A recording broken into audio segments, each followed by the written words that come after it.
Welcome students to the first of a number of e-learning videos that we're going to produce for B453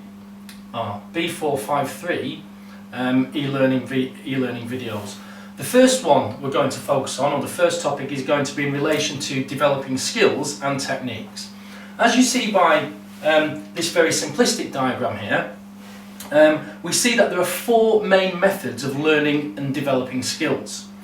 Down to my left hand corner here you see an example of a performer trying to replicate the scorpion kick of René Higuita. So he's copying others, he's copying the performer who is an elite performer and trying to exhibit the same skills. Here we see a skateboarder using a friend to support him in exhibiting his skills, and along the way he's going to make several errors. This type of learning procedure is known as trial and error. Our third one, we see the rugby player up here. He is using repeated movements going through the same technique, kicking a ball. This is referred to as practice and rehearsal. This is where a performer goes through the same techniques time and time again in order to ensure that they develop the skill and it is a grooved skill. The final one is role modelling. Here's an example, although it doesn't quite exhibit a skill, of Harry Redknapp and his son Jamie, where we see a son using an important other or a senior performer as a role model. And this is another really effective way of developing skills, by trying to copy somebody who is an elite level of performer and somebody that we would classify as a role model. As far as some of you students might be concerned, when it comes to you developing skills, you would use me as your role model in a range of different skills, because I am multi-skilled. This next slide we focus on, I've used the acronym MOOD, to be in the mood for developing skills. This is something that you might want to use in preparing for an exam. So M relates to motivation. In order for you to develop skills, you need to be motivated. You need to want to succeed and improve your performance. The first O relates to a term which is quite a complex term and would be one of those really useful terms for getting into the exam paper.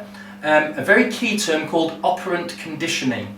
This is a process where a performer improves their skill by either positive or negative reinforcement. So they might carry the skill out first time round and it might not be the ideal exhibition of a skill, but that still nevertheless will improve their performance. Or they improve the skill and they exhibit it effectively and their coach says to them, well done, they will use this skill again in the future.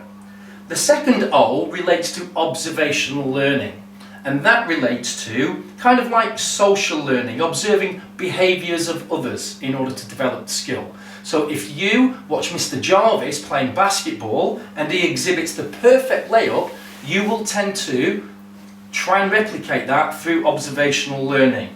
And the final term, the D at the bottom here, that relates to demonstration. That's when we see somebody, either a peer or an elite performer or someone on TV, exhibiting and demonstrating the perfect skill. That will in tune enhance your overall mood to develop your skills performance.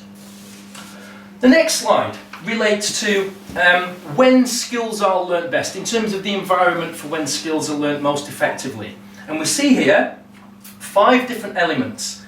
When we learn skills best are usually when the sessions are fun. If you take part in a very mundane session or a training session, you're likely to become unmotivated and bored, and therefore the challenge of developing the skills aren't likely to impact upon you.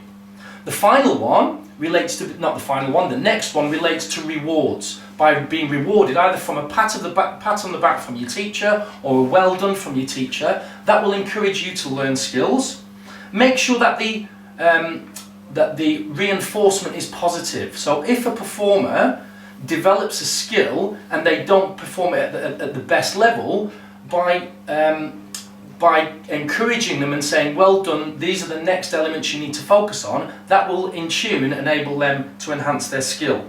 And the final one, certainly when we're dealing with complex skills, like a layup or a triple jump, which is a range of skills broken down into different parts, is to break the skill down into different subroutines. That will give the performer confidence to be able to exhibit those very, very complex skills. So in terms of the environment and the setting, that's exactly what we're after.